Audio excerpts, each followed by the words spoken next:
Can you handle the truth?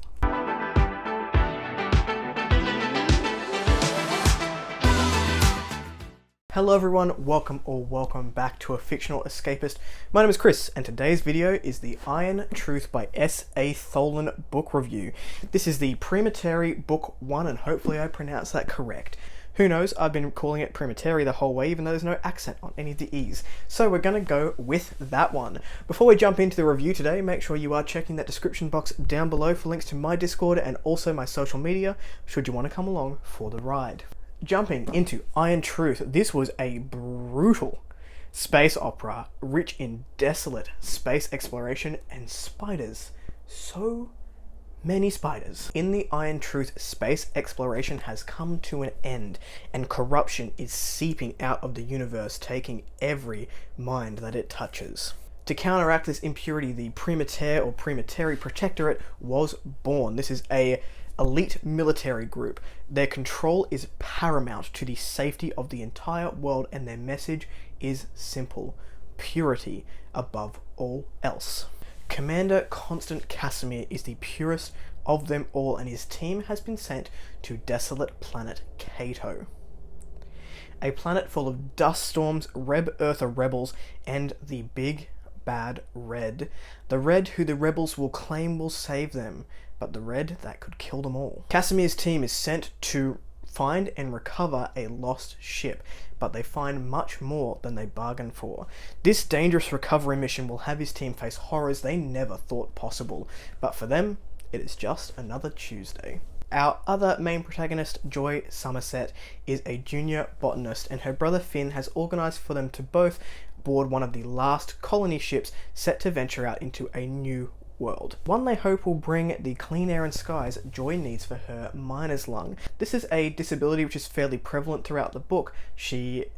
Anytime she's around dust, it closes up her airways, and she needs a medical bracelet to be able to put medicine into her system to basically be able to live. And that bracelet has a limited number of doses left. Joy, along with her brother Finn and many others, go into a cryostasis state, and they hope that they will awake 5 years later on a lush new planet full of many greens and blues.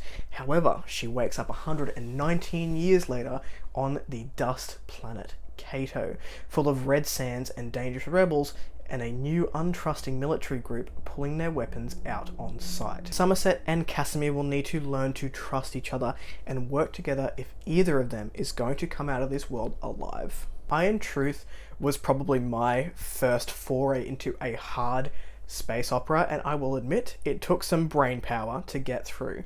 The Iron Truth was the SPSFC winner of 2021, and it is pretty damn apparent why. There is so much happening in this book. The elements of danger on this planet that we're on are built up, and without any end in sight for our poor team, it is terrifying. I feel like even though we've only really spent our time on the one planet Cato here, we get a little glimpse into where Joy is originally from, and also a little bit of a glimpse of where Casimir has come from, but the world feels huge. It feels like we are in a universe full of these dangerous planets, and what a ride. This book is chunky, and I feel like we haven't even scratched the surface of what this series can do. I have a couple of praises for Iron Truth. The first is going to be characters and character interactions. While space operas err on the side of the dramatic, none of our character interactions felt forced or over the top or fake. We're dealing with one group of people who have crash landed onto a planet they have no idea about.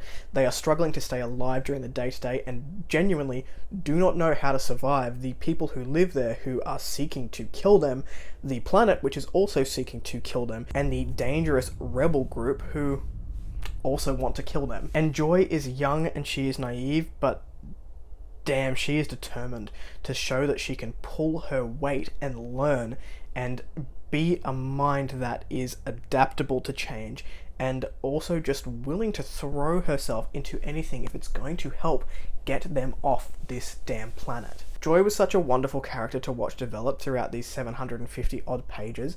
She is naive, and she comes from a planet where her needs are met. She lives a very comfortable life, and she's thrown into a situation which death is literally around every corner. and she has to grow up very quickly, but she still keeps some of that naivete, she still keeps some of that innocence while she's going through these growth periods, and that was done so authentically and was one of the things that I really loved about Iron Truth. We then have our other main protagonist, Casimir. His team are trained for combat and they mistrust anyone or anything outside of their mission statement of purity. So when their paths cross, it makes sense that they are more than likely to shoot than chat to the newcomer. The interactions between Joy and this group are complex, and we see them open up more and more to each other as time goes on, but they also, like humans in real life, will pull back if things seem amiss and start to shield themselves, and those interactions felt so beautifully authentic, even though they were uncomfortable at times to read, that it made these people that we were following feel so rich, along with the world building that was happening as well. Another praise that I have for this book is the incorporation of horror elements. These were interwoven so skillfully throughout this book. Space is terrifying, and this book plays these elements up. First up, spiders. Spiders everywhere. So many spiders. Fear the spiders, there's lots of them. If you're an arachnophobe, this book, not for you. Then we have the red, or the lichen. This is a demonic plant forcing itself into bodies to become a functioning entity. No thank you, not for me, but very well put together as a horrific spacey element. Horror also wove its way into the battles, and the battle scenes in these books were frequent, they were high staked, and they were intense. Our team is dealing with a rebel force and an unknown dangerous entity. These battles were brutal, bloody, and had some of the highest stakes that I've come across in the genre thus far. S.A. Tholen is not afraid to put these characters through the ringer, and it really made us as the reader discover what they're worth. Within these battles we got some cool looks at some sci-fi tech and augments, and basically it just made these scenes one hell of a heart rate. The last thing I'll mention here is the story progression itself. While I think some of the pacing was quite slow at times, particularly in the beginning of the book where having the setup, and I think that was absolutely necessary with all the elements that the reader had to sort of put in their brain to be able to continue on with the story, the author has taken the time there to focus on the planet itself and our two teams separately as separate entities before they come together. It showed both Joy and Casimir getting to know their new environment through their own lenses before they came together, which really helped to up the stakes when they did come together and their storyline sort of crossed over. By doing this, Tholen gave me as the reader enough time to build up the stakes for myself in my head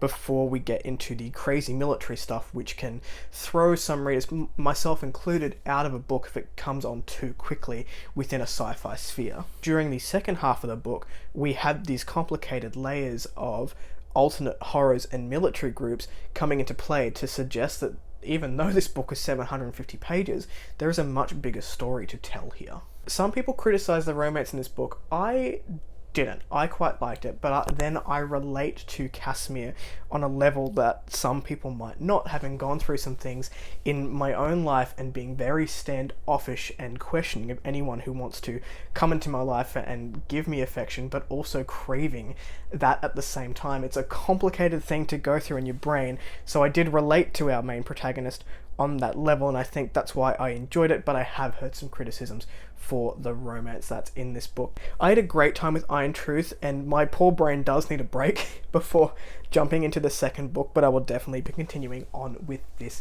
series. That was Iron Truth by S.A. Tholen. What do you think of this one? Have you read it? Are you going to pick it up? Let me know in those comments down below. If you like the content, give it one of those. If you want to see more of it, click subscribe at your will, and I'll catch you in the next video. Ciao.